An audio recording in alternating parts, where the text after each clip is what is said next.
Well, today's the public launch of the OneOak project, and it's all about telling the story, the full story of an oak tree.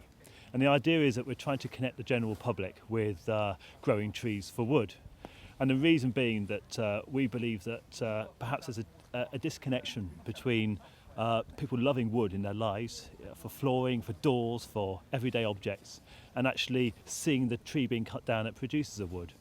So what we think, and this is the Sylva Foundation, we think it would be nice to connect people with that whole process. And to do that, we thought, how better to do it than actually to follow the life story of a tree from its birth 160 years ago, how it's been grown, to watch the felling, and then to actually follow the stories as the tree's converted into a whole range of products, from a building to furniture to spoons to even perhaps the sawdust in a smokery locally. We started in May to find the tree, because we felt once we had the tree then we'd have a good chance of making the project happen.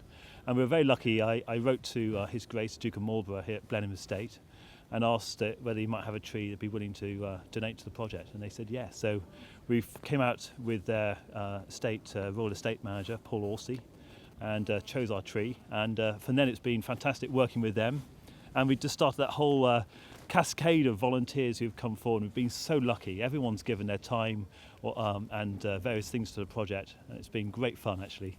Getting the children involved was a really important thing for us, because we feel we need to start at an early age for children to understand the whole process better. So we set out to work very closely with some local primary schools and those from further afield. So we have Blaydon, Stonesfield and Woodstock primary schools, which are local, but also an inner city school from Oxford, that's Wood Farm, and one from Didcot, that's Willowcroft Community School, involved.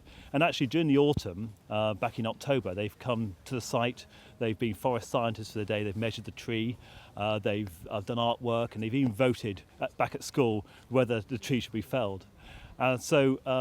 To get them back here today is their second chance to get to know the tree again and to actually watch it being felled. So we have some 250 children today and 140 invited guests, and many of those are the future users of the wood and the researchers that have been involved in measuring every aspect of the tree. So when it's down today, they're going to weigh every single part of the tree, which will be a very rare event. We have a laser scanning team that's been working to measure the tree, to create a 3D model, actually millimetre accurate, so we can use that with the forest research data to come up with an estimate of biomass and actually work out the carbon. So ultimately we'll be able to follow the whole carbon story to the final products and actually come up with a carbon footprint of some of the things that are made from the tree.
It's on the branch.